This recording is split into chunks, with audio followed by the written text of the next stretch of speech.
All right, we are back. So I haven't had time to do any reaction videos lately. I've been kind of busy. But also my mic hasn't been working right here, this fucking thing. I got a couple suggestions actually on these reaction videos. I also got a couple haters. Some people fuck this video. I'm like, okay, fuck you. No, I'm just kidding. Tell me what you didn't like about it. Let's argue. No, I know the sound. Who knows? Well, I don't know. Videos would be disliked on YouTube. One knows that. Okay, so I wanted the couple recommendations came in. Got sidetracked. So one was from Frank Jackson. I want to check that out. Actually, that's a great recommendation. I'm gonna look into it. And I thought I saw one other one on there too. Something's about what was it? Chomsky and Foucault, or I forget which one. But yeah, I'll check them out, even if they're long. Oh, and there's another recommendation for Keith Frankish's Illusionism series, which I did see kind of floating around. Anyway, so who knows? It's all a matter of how much time I have, and all of that kind of stuff. Uh, I am desperate to avoid doing work.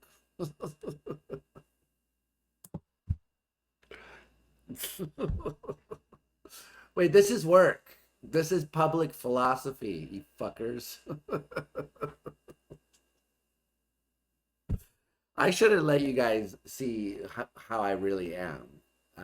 You're used to a more sober Richard Brown, not one who's just being himself. Anyway, okay, so we are gonna do this though. So what are we even reacting to? Well, since you asked so nicely, I have this wonderful video that I found. It says it is a discussion between Gilbert Ryle and Susan. I think you say Hayak, Hayak, Susan Hayak, Susan Haak. I actually don't know how you say her name. I know the name. I've seen the. I know the name. But so it says the concept of mind. So I was gonna watch this, and I was like, oh yeah, maybe I should record this. So I'm doing that. So let's do this. Um, a third level arts course, problems of philosophy. Whoa, there's no sound. Is there supposed to be sound? Concept of mind. Question mark. A discussion between Professor Gilbert Ryle, Oxford, and Susan Haak, University of Warwick. Not professor. Introduced by Professor Godfrey. In 1949, this book was published. It's one of the most influential philosophy books published in this country since the war. The Concept of Mind by Gilbert Ryle. In it, Professor Ryle attacks what he calls the official doctrine about the concept of mind. He says it comes chiefly from Descartes. What is this doctrine? Well, suppose we ask, how does intelligent behavior differ from mere bodily movement? According Why do they have that? I'll come back and listen to that later. Maybe it's interesting. I want to get to the discussion. Is this the end? Susan Haak begins by asking Professor Ryle precisely. Oh, he was going to say her name. You know what? And I should turn this up because I can't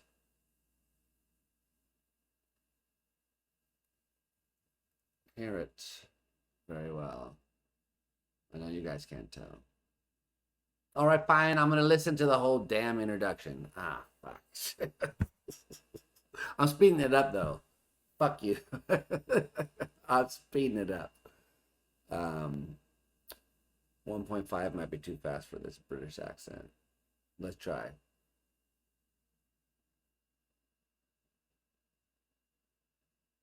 Oh no, I went all the way back to the beginning. Now it's going to be so loud, I'm going to be blasted out of my fucking head, aren't I?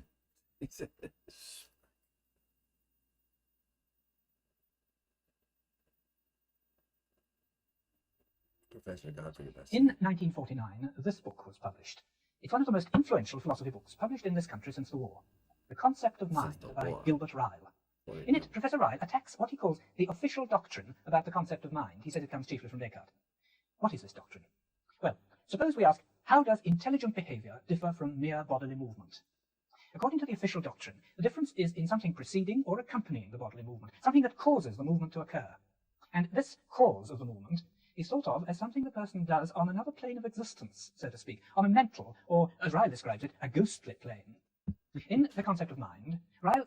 Yeah, that's the official doctrine. As I mean, you know, obviously I know about Ryle and the concept of mind. The snippets of it are used in our introductory lectures all over the place, but um, he often gets cast as a behaviorist, so that's why I thought it was of a piece of all that stuff about behaviorism we were reacting to earlier. But and I don't think he is a behaviorist. Well, maybe he's a behaviorist about things like beliefs or anyway. So we're gonna see. But yeah, that is his view. So that's the official doctrine: is that there's these two histories, as he puts it, the history of you objectively as an object in space and time, obeying the laws of physics. When you trip, you fall, etc.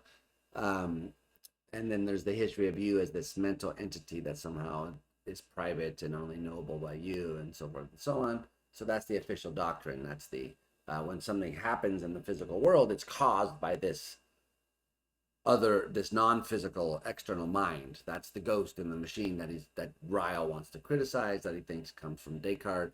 And Ryle's thinking that view is common sense, that the average person who hasn't studied the mind is going to have that view. So I wonder if that's true. I do think dualism is a common sense view, that the mind is not physical. What do you guys think? Is this, I mean, I'm not a dualist. I think I used to be one when I was sort of a naive person. I didn't really think about it too much, but if I did think about it, I think I would have been a dualist. Certainly when I first read Descartes, I was like, oh yeah, that makes sense. And then because of I don't want to go too far into my own past, but because of thinking about the causal effect of the mind and the body, I convinced myself that I shouldn't be a dualist, because then I couldn't understand how the mind caused blah, blah, blah. Okay, anyway, so I sort of gravitated toward physicalism at that point, but anyway, back to the summary. We haven't even got to Ryle. We're still doing the summary. Just how Descartes may have been led to postulate these ghostly causes. People like Gassendi and Hobbes had reduced man to the status of something to be explained by the principles of mechanical causation. Gassendi and Hobbes. Yeah, Hobbes was a materialist, and a materialist in a more thoroughgoing way than many current physicalists, in the sense that they really had this corpuscularian atomism, where they viewed reality as these little, like, billiard balls, chunks of material stuff flying around, obeying the laws of, motion that they were discovering. Galileo and Descartes were part of that. So Hobbes criticized Descartes' arguments for dualism, saying that consciousness and the mind were nothing but matter in motion, and by matter what he meant was the kinds of atoms that they postulated back then. So that's like materialism of an extreme sort, because physics is very different now than it was back then. It doesn't postulating the existence of little corpuscles of matter. So certainly Hobbes was thought thinking was kind of computation, and really just adding and subtracting of concepts, and that consciousness and the sensation were just motions in the mind. So sometimes people say physicalism is has become popular recently, and it's true, it has become somewhat popular recently, but there's always been defenders of physicalism. Hobbes is one of the more famous ones, but there's also other ones. And going back in time, there's Democritus and Leucippus. And so anyway, so this has been a view that's been around. And when people say they have a hard time understanding what physicalism is, it's like, just look at history. There's examples of people who thought that physicalism was true, and in a much more hardcore sense than the current versions of physicalism. Anyway, so I should let him talk about this stuff. Descartes may have been led to postulate these ghostly causes. People like Gassendi and Hobbes had reduced man to the status of something to be explained by the principles of mechanical causation. Descartes couldn't accept that. And yet he couldn't get away from the idea that some sort of causal explanation was what was needed. Ryle describes Descartes' position like this. He had mistaken the logic of his problem. Instead of asking by what criteria intelligent is actually distinguished from non-intelligent behavior, he asked, given that the principle of mechanical causation doesn't tell us the difference, what other causal principle will tell it us? He realized that the problem was not one of mechanics, and assumed that it must therefore be one of some counterpart to mechanics. In this program, Susan Haak. Well, yeah, that is. I mean, that's a way of putting it, but Descartes did it. Well, let me hear that again because that's a very strange way of putting it. The logic of his problem. Instead of asking by what criteria intelligent is actually distinguished from non-intelligent behavior, he asked, given that the principle of mechanical causation doesn't tell us the difference, what other causal principle will tell it us? Yeah, but is that a fair way of doing it? Because one way of reading Descartes is that he did answer that question. He answered it by saying, you know, it was creative use of language,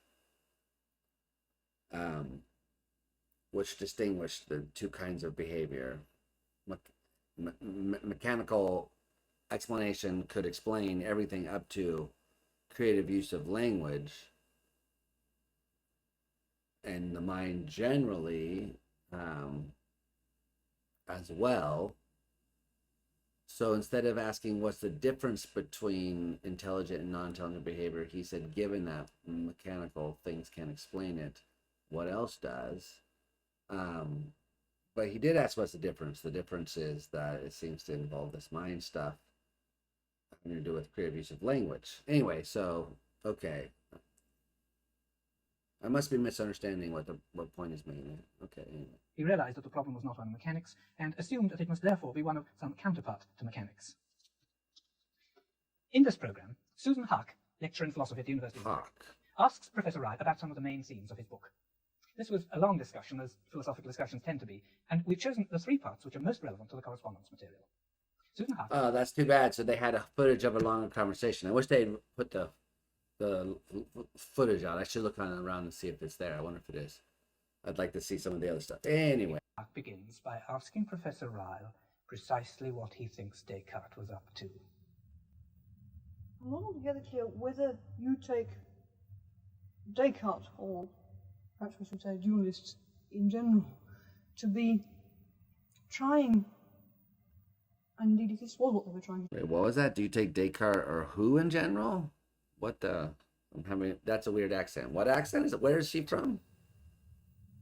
I'm not altogether clear whether you take Descartes, or perhaps we should say dualists in general, to be... Dualist. What? Whether you take Descartes or dualists. No, I can't say it. Dualist. It is dualists. Oh, it's gonna be a long day, folks. Or perhaps we should say dualists in general, to be trying, and indeed if this was what they were trying to do, they would, as you say, be failing, yes. To distinguish between intelligent behaviour and non-intelligent behaviour by appealing to ghostly causes, yes. The ghostly cause being an extra thing, such that if the action has it, that makes it intelligent, and if it doesn't, that makes it non-intelligent. Or whether you'd accept that what Descartes and other dualists are trying to do, and this is what I think they're trying to do, is, given that we've made this distinction, to explain it. Okay, so that's what he said. She's asking him exactly what he thinks Descartes is up to. I don't think I'm going to mind about this one very much. I think Descartes and the others at the time. He says, I'm not going to mind about it very much. So it doesn't matter to him. Okay, so... All right, interesting. Well, let's see how he develops that, because I can see it. I don't think I'm going to mind about this one very much. I think Descartes and the others at the time had both objectives in view. One was they wanted to dish some contemporary reductionists, as we can call them, people like Hobbes and Gassendi and so on. And so they did indeed want to say there's more to a man than his muscles and his muscular movements and so on. And what more? Those non-muscular actions, etc. So it is partly partly a piece of inflationism to repair a piece of unwarranted deflationism. Yes. But it was also, as you quite rightly say, that they wanted to explain what the difference was between, say, me signing a check in my sleep, which I might do, and me signing a check in order to bequeath my wealth to charity. Yes. And I think that they were at least also trying to explain, and not simply to distinguish, is apparent from the fact that Descartes clearly finds it embarrassing that he has to explain how the mental acts on the physical. Yes. And if appeal to the fact that there was this mental event going on was simply to distinguish the intelligent from the non-intelligent, that wouldn't be such an embarrassing question. No. If, on the other hand, it has to explain the intelligent behaviour, Yes. it becomes an embarrassing It becomes question. embarrassing, yes, certainly. Indeed, this seems to me to be... Yeah, that's a good point, because the objection that Princess Elizabeth of Bohemia famously raised to Descartes about how the mind interacts with the body if they're non-physical, especially given the way they understood cause and effect in this pre-Newtonian time, where cause and effect was understood as contact.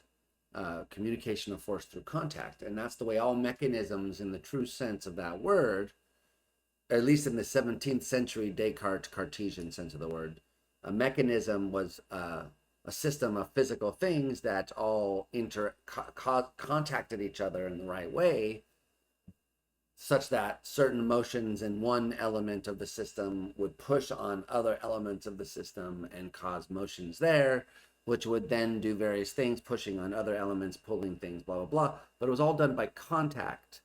And so when Descartes said the mind is non-physical, well, then there's a question about how could something which is non-physical contact the physical material? And his response to her was, it's something like a mist or a wind or something like that. But of course she replied back, that's still physical, Descartes. Mist is physical, just very fine, subtle physical effect, but still one. Okay, so the question of whether the mind causally interacts with the body would not be such a pressing question, was the suggestion, if you weren't trying to explain this distinction, how intelligent behaviors arise, right? You have to, because that's the whole crust of it, the whole crux of it. Also the crust. Why can't it be the crust? It's the crux. It's the central issue of the matter, motherfuckers. Why? So yeah, that's the crux of the matter. There it is.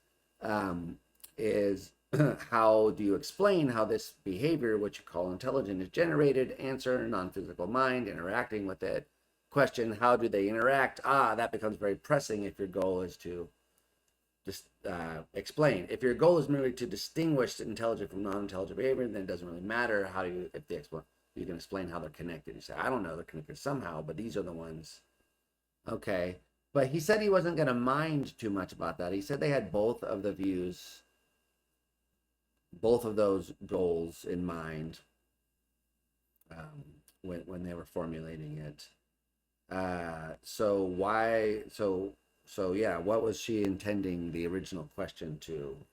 I wonder what she expected his answer to be. Was it that or something else? Let's see what happened, what she says, because she's about to follow up on that. Precisely because it's so embarrassing. This is one of the most serious difficulties with dualism. But by the way, in that form, that difficulty with dualism, I think it's interesting. This is a point that Chomsky makes. I'm going to be talking with Chomsky on Consciousness Live, my podcast, where I don't swear as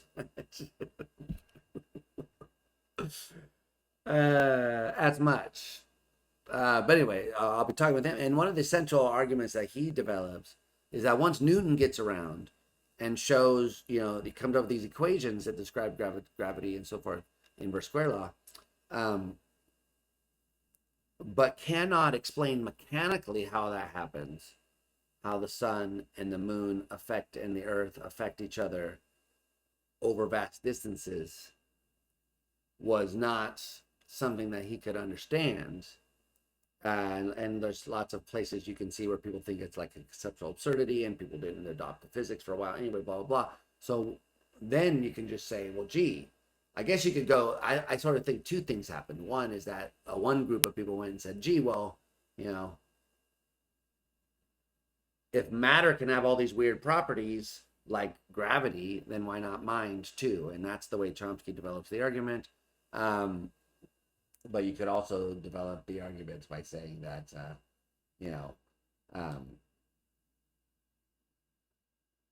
maybe there are non-physical forces or something because the gravity was a force. Anyway, so by the time you get to our current time and age, there's been a kind of general assumption about causal closure of the physical, which is at play, but you need that assumption to get any difficulty with mind-body interaction in the current way physics is done, I would say. And this business about contact and stuff like that isn't as pressing. And is the physical system we lived in causally closed? Well, some people think we have empirical reason to think so. Other people think not. I don't know. I think it's vexed. It's hard. We don't know. Anyway, let's listen to the smart people talk. In a way, the dualist, I suppose, is in a sort of dilemma. In that, for explanation, he appeals to postulation of these mental events. If he doesn't say that they interact with physical, it's very hard to see what job they're doing. Yes. And they're just sort of dangling, and Yes. why bother? They're only a problem. Whereas, if, as it seems he almost has to, he says they do interact, he has this awfully embarrassing question, how? Yes. And no principles of interaction whatever to appeal to. No. In fact, he's ruled them out by the terms to which he set the question. It's one thing to... Well, yeah. So is that really fair? Because he's ruled out any kind of interaction by the way he set the principles. Yeah, and I could see what Ryle is saying. If you really think of the thing as non-physical in the way standardly presented, no, not taking up space, not occurring at a time, then how could something like that interact with the physical system? But why are they so confident that that is ruled out? And in fact, Descartes in many places says the mind is not like a sailor in a ship or a person driving a car. I mean, sailor in a ship is the way you put it, but that they're more intimately conjoined. So I'm somewhat sympathetic to some of these interpretations of Descartes that see him as kind of a hylomorphous. There is a lot of Aristotelianism in Cartesian philosophy. Some stuff has changed, obviously, but anyway, I work with a guy who has defended this, Manuel Narti, this idea that Descartes can be interpreted as a hylomorphist. Someone who thinks that mind and body are two distinct things, but joined together in a certain way. Anyway, yeah, so what is it? I'm a little bit less sympathetic to this line right here. So I wonder if I'm misunderstanding the point. So I'm not a real big expert on Ryle, obviously. Terms to which he set the question. It's one thing to say that Descartes was wrong about the analysis of intelligent behavior. It's quite another to say what the correct analysis should be. If doing something, for example, signing a check or kicking a goal, isn't to be explained in terms of something extra the person does, something he does in his mind to bring about certain bodily movements, how is it to be explained? Yeah, it's to be explained by it happening in his mind, but the mind being physical. Bam, done. Don't be a behaviorist. Don't do it. Okay. This connects up with another question. Yeah. What exactly is meant by the term behavior? Uh-huh. There have been philosophers, A.J. Ayer, for instance, who want to restrict behavior to... What do you say? H.A. Ayer? Oh. A.J. Ayer. Okay. Alfred Jules Ayer, you mean? There have been philosophers, A.J. Ayer, for instance, who want to restrict behavior to mere bodily movement. Yeah. Is this justified? Having questioned him about Descartes' views, Susan Haak went on to ask Professor Ryle about his own views on these questions. Restrict behavior to mere bodily movement.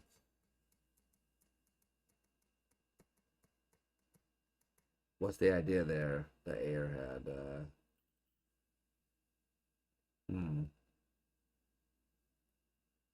mere bodily movements. That means like I'm blinking my eyes without thinking about it, as opposed to like moving my arm to make a point about those kind of things, intentional versus I fall down, that's a bodily move. I don't know. Is that what the distinction is? I wonder what that means. Anyway, all right, let's go. Would I be representing you correctly if I said that you propose that all those sentences which ostensibly refer to mental entities could and should be rewritten, so that we might perhaps begin with a categorical statement apparently about a mental event, and that we should translate this thing, rewrite it into a hypothetical or perhaps a quasi-hypothetical sentence, which contains no terms which even ostensibly refer to mental entities, but which only refer to behaviour. Right, so every sentence about the mind, no. A lot of them, yes. I'm pretty sure Ryle admits that there's some kind of, phenomenological residue or like experience, consciousness, something that you can't get at by doing this. But the basic idea is like, a lot of stuff you can't think, like, believing that there's a table right there. What does that mean? Well, if you set something on it, you won't bump into it when you walk in that way. Setting something on it, it won't fall to the floor, etc. So you could explain all that in terms of things you could do to the table, not in terms of any visual experience that you have about, blah, blah, blah, right? Behaviorism 101. So, but the key idea is that there's definitional relations between the sentence, like, Gilbert Ryle believes there's a table in the room, means by definition, Gilbert Ryle behaves in the following ways. Sets things on it, walks around it, doesn't bump into it, says things about there being a table, if asked, would respond in this way, blah, blah, blah, blah, blah. Okay, good. Would that be I want to take fair way of two putting it? precautions here. Okay, one better consciousness. Let's talk about consciousness. Let's talk about spirit. No, I'm not going to do it. Shut up. One is, I think I didn't give nearly enough kinds of alternative rewordings in the book. I think I got a much richer stock now to go on with. I'll adduce a few in a minute or two. And the other is this beastly word behaviour. Sometimes the word behaviour is used in the most non-committal way possible, i.e. for the irreducible minimum which might distinguish what one person is doing from what another person is doing, e.g. purely muscular motions or changes of colour or shudderings and things of that sort. But then quite often we slide back into using the word behaviour as we ordinarily use it when we say that throwing a rotten egg at your mother is bad behaviour, this is bad conduct, and you're not here at all grumbling about the muscular movements that went to it, but the action as an action of... What? Throwing rotten eggs at your mother. I'm not... Okay, so behavior described merely as terms and muscles moving. And you could describe, so suppose you're throwing a rotten egg at your mother. It's a very different time. Anyway, suppose you're throwing that. So you could describe that as, you're intending to ruin your mother's dress by getting it dirty before the big picnic or whatever. Or you could simply describe that as the muscles contracting at a certain rate of velocity, and the tension and the tensile strength and the grip and the orientation and the trajectory. You explain it all objectively in that way. It doesn't have anything to do with you being bad or doing something wrong, right? So one is like an action described under description. The other is just a description of the mechanical system of the arm and the muscles and the blah, blah, blah, right? Okay.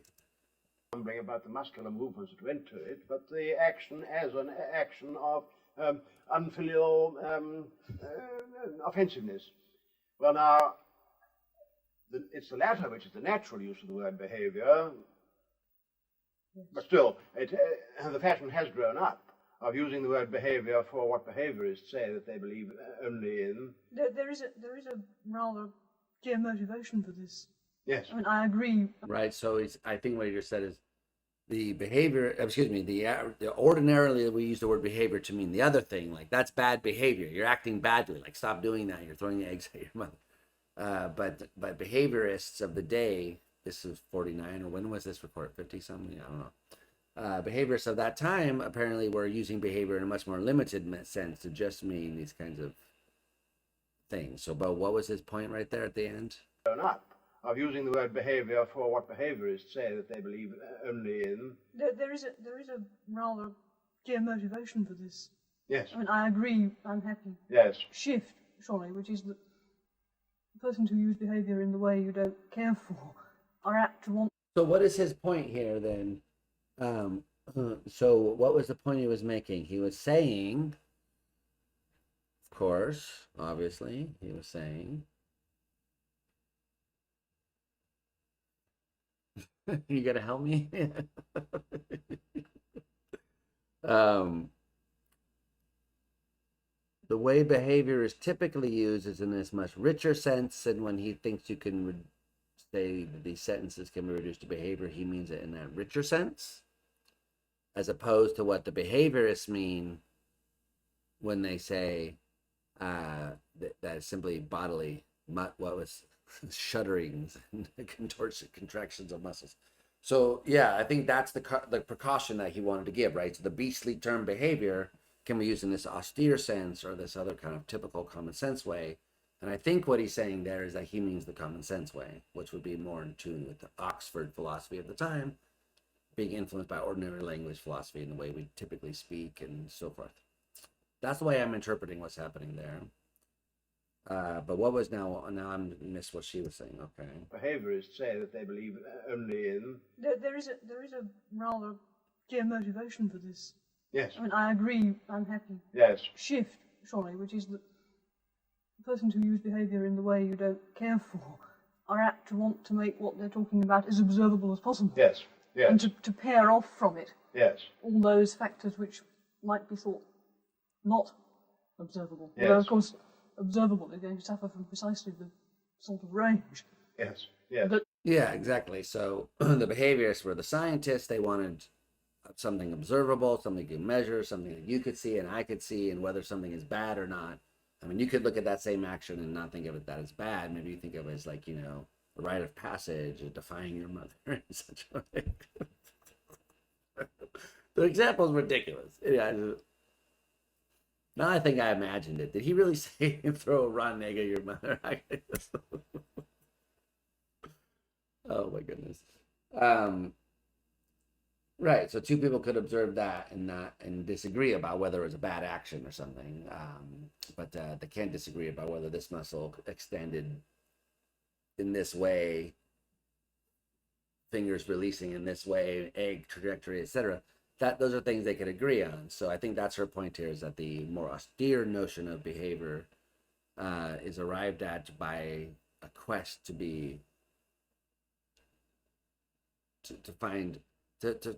place the science of mind on foundations which are widely thought to be the foundations which other sciences are placed upon, which is objectively observable data which multiple sources can access. And behavior defined in their way is that, but in the common sense way, it isn't. That's what I think is happening there. Okay. Behaviour does. I mean, there is a clear sense in which I can observe you Yes. throwing eggs at Yes. the speaker or something. Yes. Yes. Let's take a case where. What did she say, throwing eggs at the speaker? Did I make up throwing eggs at your mom? Did I hallucinate that whole thing? Do I gotta go back and find out? No, I'm not gonna do it. I mean, there is a clear sense in which I can observe you Yes. throwing eggs at Yes. the speaker or something. Yes. Yes. Even she knows that example. Let's take a case where, which isn't yet a body-mind case, but parallel to it in one or two ways, where we're inclined to say that some people would want to reduce something to something else, and some people would say this reduction was wrong. And I'm going to take the case where a person who is described, you see, as kicking a girl in football. What? And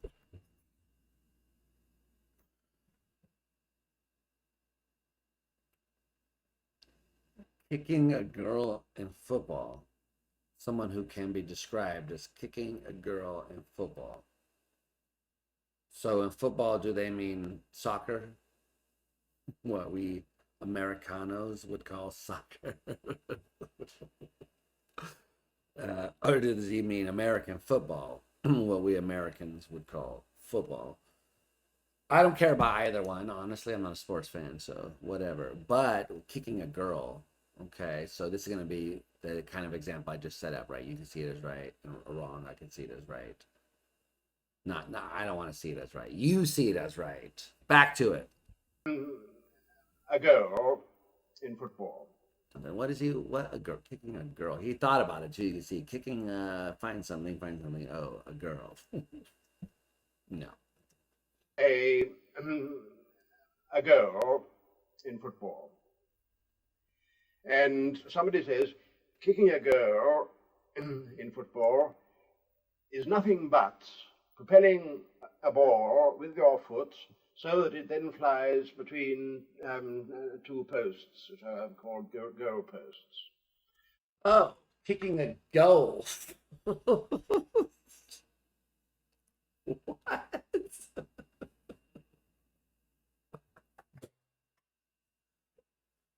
Thought he said kicking a girl. Kicking a goal. Kicking a goal. Okay. Now I understand. Oh man, I'm terrible at this.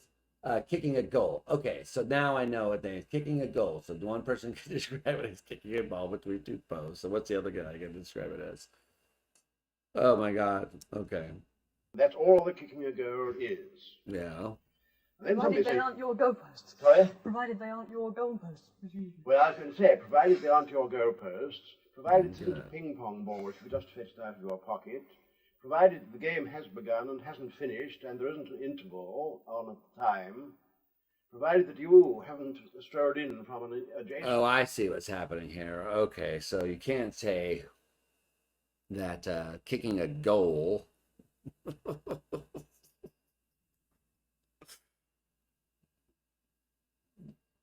It's simply kicking the ball such that it passes between the goalposts, because that's not what it is, as illustrated by all these other kinds of examples. Like if you go over there when the game isn't being played and kick the ball into the goal posts, it's not scoring a goal, etc., etc., etc. So there's more to it than simply the balls passing through. You have to say more, like the rules of the game and when it's played and all that sort of stuff. It's got to have a richer meaning. On a time, provided that you haven't strode in from an adjacent football field to have a little girl kicking practice, despite the fact there's a game going on, provided that you're not offside and so on. Now then you see, the reduction of kicking a goal to just propelling a ball with your foot is beginning to look rather phony. And now you ask, and what are these extra things that have been mentioned, provided that you're not offside, provided there isn't an interval and so on? These are not extra things that the footballer is doing. They're extra qualifications upon what he's doing, without which he hasn't kicked a goal. But they aren't extra things that he's doing. So to be rude to Descartes, not for the first time, Descartes might say, well, kicking a goal doesn't consist merely in propelling a ball with your foot between two sticks. It's that and doing something else as well, but not a non-muscular thing. And then he makes the spiritual thing, you see. And of course, that doesn't do any good either. It isn't an extra action that's wanted, it's extra qualifications on the action, without which it won't be kicking a goal. Okay. So you kick the goal, you have to have all these qualifications. It's not something extra the scorer does. It's just like the game has to be played. You're not offsides, whatever the hell that means and shit. Okay, so Descartes' wrong then, because he thinks you need something extra, but that it's got to be some weird non-physical property of the of the scorer, of the kicker. Excuse me. As opposed to just some other further facts about when it's done and stuff, how it's done. So how does that answer Descartes? Well, because Descartes thought the mind was this non-physical thing, but that's like looking for the extra property of the goal scorer. So you should look for what? What should you look for?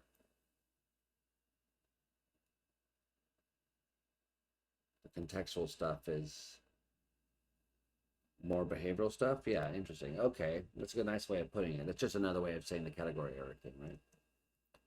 And right, so now I think I can see how this connects up to the stuff I was confused about at the beginning when he was talking about, read the quote from Ryle where he said that he confused the logic of the situation. I didn't really understand what that meant.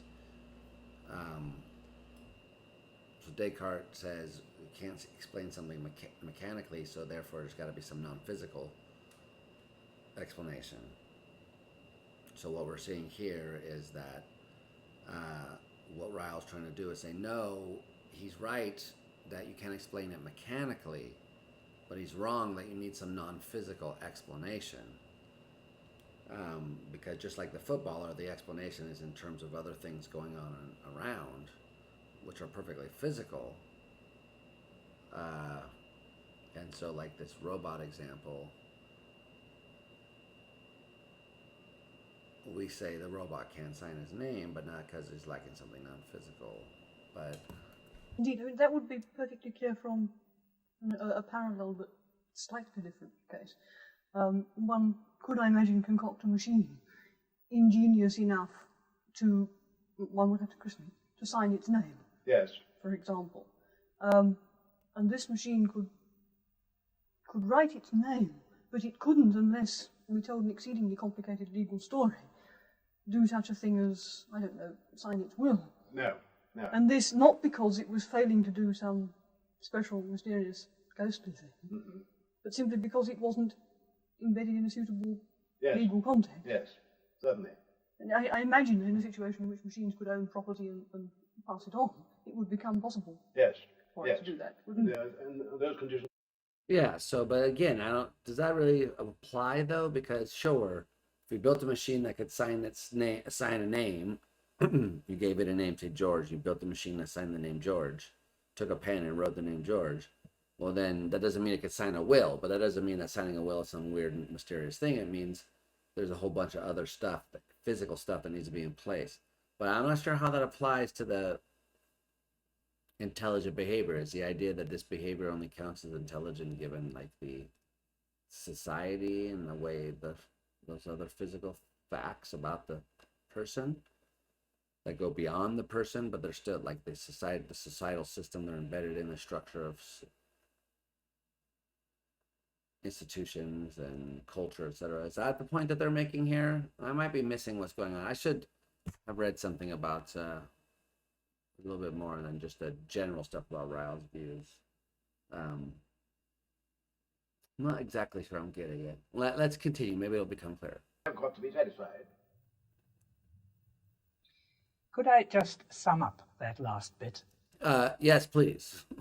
We think of signing a will as something a person can do, but not as something a machine can do. Now, why? According to Descartes, because it involves some mysterious ghostly thing which is peculiar to people. Yeah, but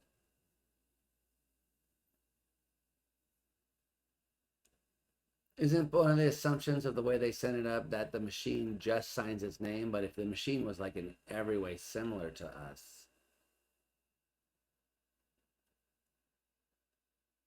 behaviorally, are they neglecting that part? I don't know. According to Ryle, because we don't have conventions about machines owning property and so on. Ryle's procedure here is to explain what is involved in doing something in such a way that we no longer need Descartes' story about something mental preceding or accompanying the doing.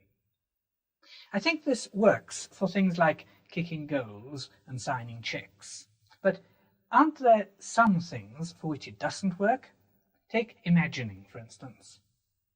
We talk of people imagining things, but we don't talk of machines imagining things. Why not? Isn't it because imagining is seeing in your mind's eye, and you can't see something in your mind's eye if you haven't got a mind, and machines haven't got minds? In other words, imagining, on the face of it, seems to cry out for a Descartes-type analysis. So it's understandable that Susan Haak should ask Professor Ryle how he can explain imagining in a way which doesn't mean surrendering some territory, at least, to Descartes. Yeah, so that did help a little bit, because so now I think I can see how this connects up to the stuff I was confused about at the beginning when he was talking about, read the quote from Ryle where he said that he confused the logic of the situation. I didn't really understand what that meant. So Descartes says we can't explain something mechanically, so therefore there's got to be some non-physical explanation.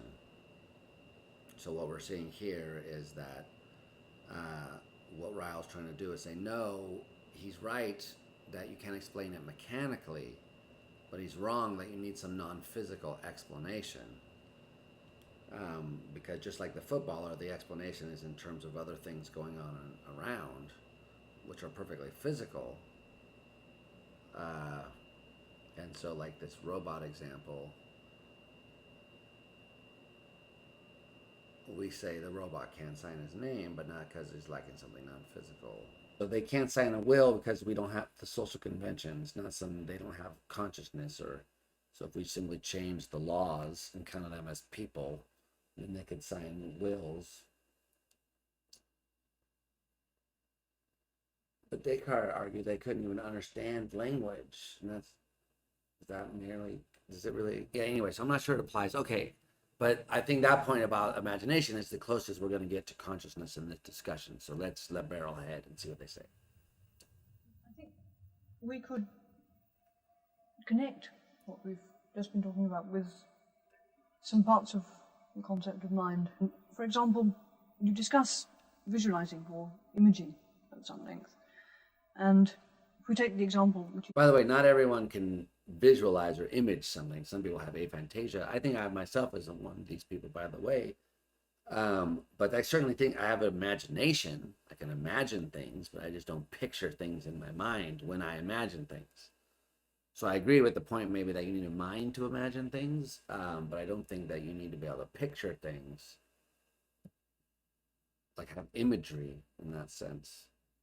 Anyway, okay, let's get back to this though. yours of someone, quote, singing Helvellyn. Wait, hold on, what? Or imaging at some length. And if we take the example, which is yours, of someone, quote, singing Helvellyn, you offer some... Saying Helvena, I think that's it's like a place, right? So imagine Mount St. Helena's, Mount St. Helens. Some famous place. Picture the Grand Canyon. You know, that's the kind of thing they're talking about there, I think. analyses of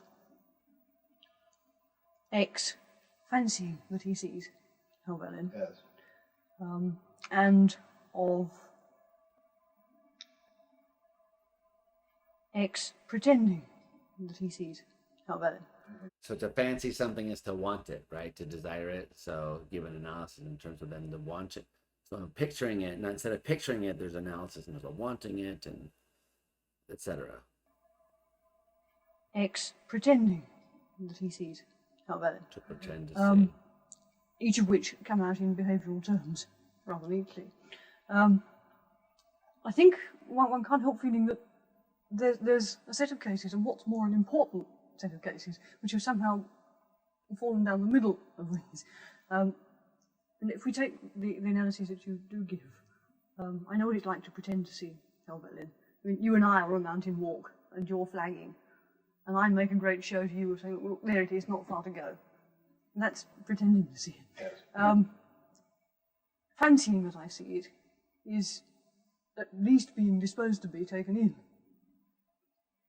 But there are cases of visualising where one isn't putting on any sort of performance for anyone else. nor is one at all disposed to be taken in. Mm-hmm. Now, first of all, I have a feeling that these cases have somehow not received their fair share of attention. These are the residue things I think he's going to talk about. Now, I don't have that in the visual modality. I don't have visual experience like that. I just said I don't think I do. But other people say they do. So I think they're a real part of experience, and the experience differs in this dimension. And I do have auditory imagery, like I can hear sounds in my mind. I hear myself talking to myself, etc., and I can tell that words rhyme, etc. In the auditory modality. When I'm talking to myself, okay, so I know the sort of thing they're talking about, and I think that Ryle's gonna say, yeah, he doesn't account for that, right? That's either that or I really misunderstood Ryle when I read him. It's been a while though. From him. And secondly, that there are facts about them which suggest that appeal to the physiological may not be entirely irrelevant at this point. I mean, if I may, for example, appeal to a very old experiment by practical Perky, who in What I cannot, that was incomprehensible. Berkey? which suggests that appeal to the physiological may not be entirely irrelevant at this point. I mean, if I may, for example, appeal to a very old experiment by practical Perky. What experiment? Appeal to the physiological may not be entirely irrelevant at this point. I mean, if I may, for example, appeal to a very old experiment by practical Perky, who invited his experimentees to visualize a specified item at a particular point on a round glass screen. And then they played it. They showed it. That's a famous experiment, but who's the name of the person? I don't know the... Were offered. But as I understand it, the upshot of this experiment is that while inviting them to visualize a specified item, there was projected extremely faintly a picture of that sort of item. And although the subject... And I think since this time, so that's the idea. You say, picture a round square. I mean, a round square. Yeah, why not? Fuck it. Picture a blue square.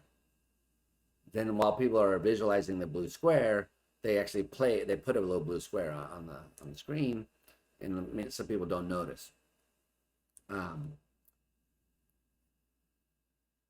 But so what I was going to say is now, since that time, I think this results has held up, and that we now know that when you're picturing the blue square, the part of the brain involved in seeing the blue square is activated, but not to the same extent.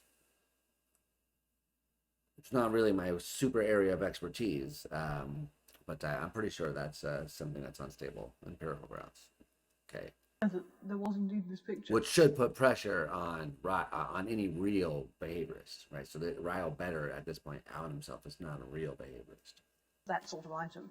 And although the subjects weren't aware that there was indeed this picture, they were disposed to report that the particular item they'd visualized was in relevant respects like the one that was projected. If invited to visualize a book, yes, they would report in all innocence that they'd visualized a blue one, yes, when there had actually been a exceedingly faint yes, picture there. Now, this suggests that there's more connection between seeing something and seeing something than you allow, and it suggests to me that there might be room for a further explanation. Oh, well, now, I'm certainly going to say that the central ice in that chapter about imaging is very, very thin.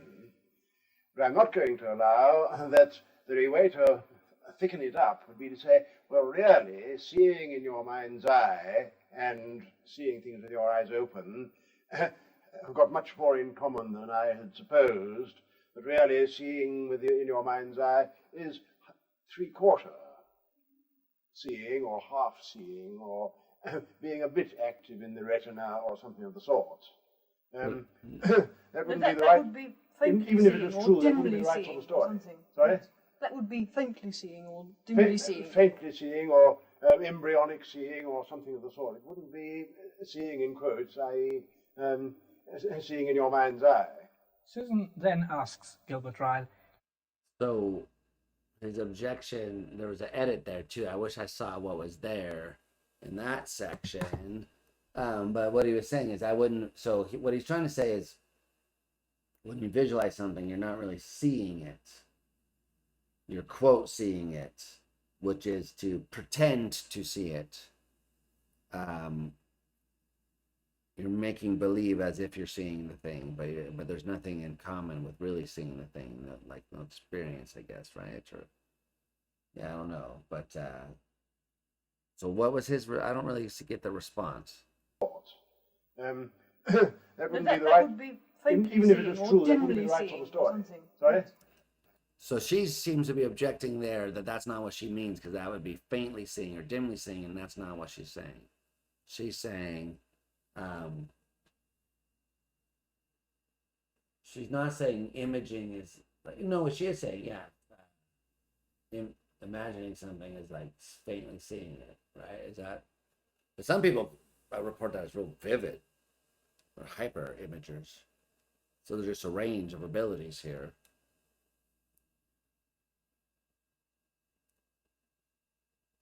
Interesting. Yeah, okay, let's get okay.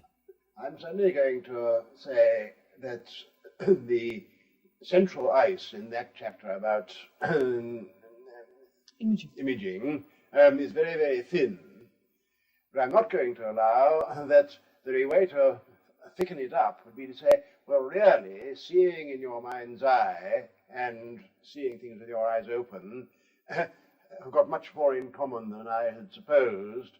But really, seeing in your mind's eye is three-quarter seeing or half seeing or being a bit active in the retina or something of the sort. That wouldn't be the right. Would be faintly even if it is seeing true, or that wouldn't be dimly the right seeing sort of story. something. Sorry? That would be faintly seeing or dimly seeing. Faintly seeing or embryonic seeing or something of the sort. It wouldn't be seeing in quotes, i.e. Seeing in your mind's eye. Susan then asks Gilbert Ryle, if seeing in your mind's eye wouldn't be faintly seeing, what would it be? Well, I haven't got the final answer. I think I'm... That's the right question, right? Because that's what she was trying to say, is that there's evidence, actually, that supports that idea. So what would it be? Well, I haven't got the final answer. I think I'm... I think I can thicken the ice a little bit, but not enough to satisfy me. Certainly a person who suddenly sees, say, in his mind's eye, his mother's face, or certainly a person who just runs through in his head a tune without humming it or playing it or anything of the sort. We want to say that he is seeing so-and-so in his mind's eye, or hearing so-and-so, if you like, in his mind's ear. But here there's no question of his going through any motions, the motions of so-and-soing, as in pretending, nor is he reacting in the way in which a person who fancies that he's ill is behaving in an anxious way, and so on. So here there seems to be something describable, perfectly definitely, by the man himself, but no behavioral feeling to be given. Yeah. Well, what I'd do... that was a tasteful zoom right there. Just get in on this. Yes, Professor Ryle, what would you do? Because that's exactly right. That's the key question right there. So there's no overt behavior. There's nothing we can pin any of this stuff on. It's going to say dispositions, maybe. And then you're going to get, super Spartans. They have experience, but they're very slay there.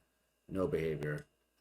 So yeah, but the idea is like a case that we would say there's an experience, a pure experience, and no behavior to sully it. Well, we can't deny that, right? Maybe he's more behaviorist than I thought. Feeling to be given. Yeah. Well, what I'd do if I hadn't decided indolently to leave the question to other people, invitation which they don't seem to be very quick to take up, would be develop a line which I did mention in the C of M, though I don't quite remember what I said about it now. one's rather apt to suppose that behavior, either in the technical sense or the untechnical sense, always involves some visible movement or some visible bodily change. But now this is forgetting that there are a great number of things that in a sense we do which are perfectly passive. And I'll simply give an example. For example, waiting on the platform. What is the difference between person A, who is waiting on the platform, waiting for a train, and person B, who's standing still on the same platform until the rain is over? We certainly want to say one's waiting for a train, the other is keeping dry. And there's no muscular difference between the two, because neither is moving at all. How we do want to say there's something they're both doing, and we describe what they're doing in positive terms. One is waiting for the train to Reading, the other is hanging around to keep dry until the shower is over. Well, there are plenty of other kinds of, if you like, non-actions, like refraining. Supposing you say something very impertinent to me at a dinner party, and I'm rather inclined to come back with a very crisp retort, then I think I'd better not. You said something impertinent to me, and I'm rather inclined to come back with a crisp retort. You can catch these hands if you want. Fucking, that's how I. Yeah. Rather inclined to come back with a crisp retort. Ooh, scoffing retort. So. I'm such an asshole. All right, stop being a classist. All right. Till afterwards. And so I hold my tongue. Now, if I hold my tongue, there need be no muscular movement visible and no noise audible. Yeah, that's why you shouldn't be a behaviorist. There are internal things going on, thoughts, emotions, feelings. They could be physical. Yeah, right. And yet, holding my tongue isn't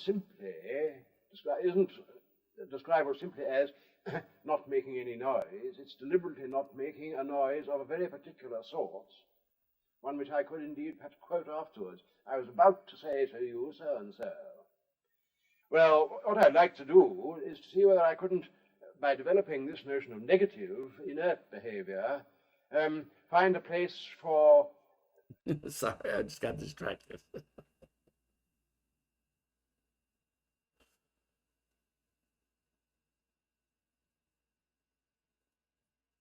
Okay.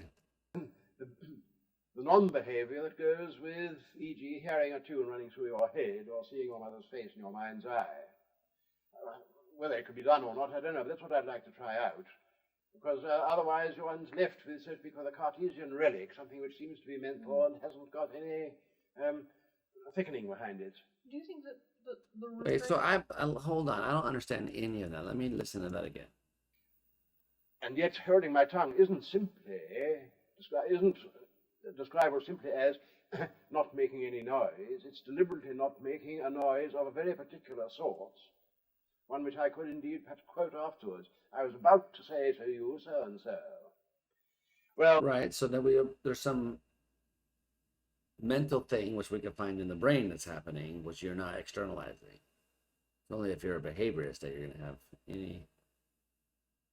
Maybe I'm misunderstanding what he's trying to put. What I'd like to do is to see whether I couldn't, by developing this notion of negative, inert behavior, find a place for the non-behavior that goes with, e.g., hearing a tune running through. Oh, I see.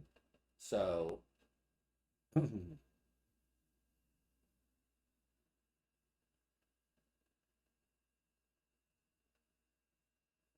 so you have the non-behaviors, right? That are ordinary.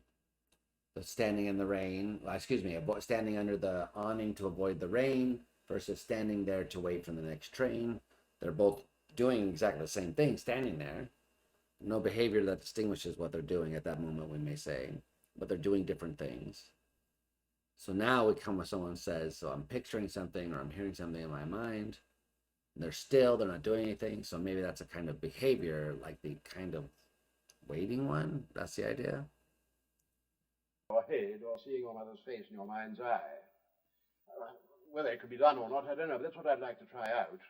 Because otherwise one's left. Yeah, so that doesn't, I don't think that's going to work. But so the false dichotomy, it's not otherwise you're left with Descartes. Why not be identity theorist? Yeah. So to speak of the Cartesian relic, something which seems to be mental and hasn't got any thickening behind it. Do you think that the refraining suggestion is perhaps more likely to be successful in the case where... By the way, no one's going to buy that because our first person experience of having the, like when I imagine the tune in my mind, like just had take 5 in my head for a second. So there's no way anyone's going to convince me that that was just me pausing and nothing happened during that moment. No one's ever going to convince me of that. Yeah, it's never. Suggestion is perhaps more likely to be successful in the case where your mother's face pops into your mind's eye, rather than the case where you, so to speak, call it up. One can try to visualize so and so. Yes. Or so and so's face can just pop into one's mind. Yes. I think so. You see, the case that I gave when I was inclined to come out with a very crisp retort, and here I held it back. But this was a very specific action. I held back not just rude words in general, but the following. Yeah, but that again is another example because you probably had the experience of thinking the thought. I'll say to you, then you bit your tongue. So it's the same as my other case. You had the experience first.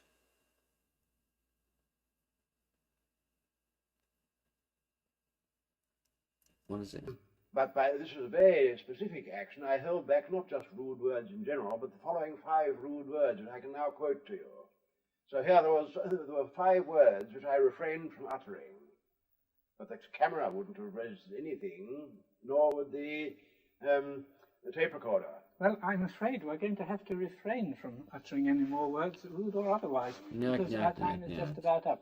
I would just like to say how... That's too bad. All the good stuff was edited out, it looks like. But still interesting to see that. Yeah, very cool. I don't buy that argument at the end, though. Do you guys buy that argument that I mean, there's the experience there. I have the experience in those pauses, in those moments.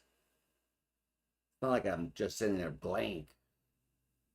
And then when you ask me what was going on, I say, oh, I heard a song in my head. Anyway, so, yeah, he's much more of a behaviorist than I thought. Interesting. Now I got to reread Ryle. Guile, I almost called him. Street Fighter? No. All right. I'll see myself out.